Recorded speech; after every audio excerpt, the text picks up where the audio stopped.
কথা আছে না, বন্ধু জাদু জানে, জানে রে সে মহা জাদু জানে। আমলিক দলটা নিষিদ্ধ করার জন্য তারাই এখন জোর গলায় স্লোগান দিতেছে, যারা পূর্বে আমলিক দলটার সাথে ওতপ্রোতভাবে জড়িত ছিল। আপনি হাসনাত আবদুল্লাহ, সাজিদ, ঢাকা বিশ্ববিদ্যালয়ে যারা বিপি হয়েছে তারা পূর্বে আমলিক করত।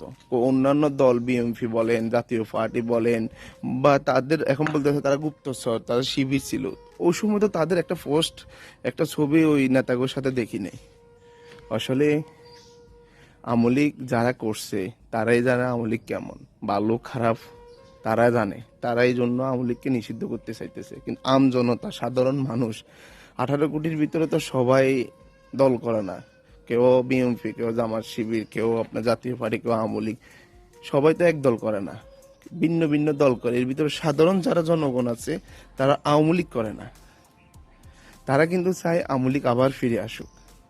কথাটা বলার এই জন্য কথা বলতেছি যে নিজের চোখের দেখা, নিজের একেবারে খুব কাছের থেকে দেখা আওয়ামী লীগের সময় যারা মুক্তিযুদ্ধে ভাতা নিয়েছে, যারা আপনার সরকারি যে ভাতাগুলো একদম উচ্চ স্তরে যে এই টাকাগুলো নেয়ার এরা নিয়েছে, আওয়ামী লীগ চলে যাওয়ার পরে তাদের ছেলে সন্তান বা তাদের পোস্ট দেখতেছি, ফেসবুক বলেন, টিকটক বলেন, ইউটিউব বলেন, সবগুলোতে পোস্ট দেখতেছি আওয়ামী লীগ স্বৈরাচার ছিল, আওয়ামী লীগের অত্যাচারে তারা 17 বছর 18 বছর ঘরে ছিল না, ঘরে খাইতে পারে নাই।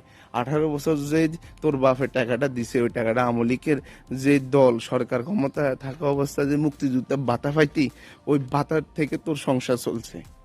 আমার চোখের দেখা ভাই। হে এখন শিবির করে, হে অন্যান্য দল করে, আমি একেবারে অফেন দেখাইতে পারবো।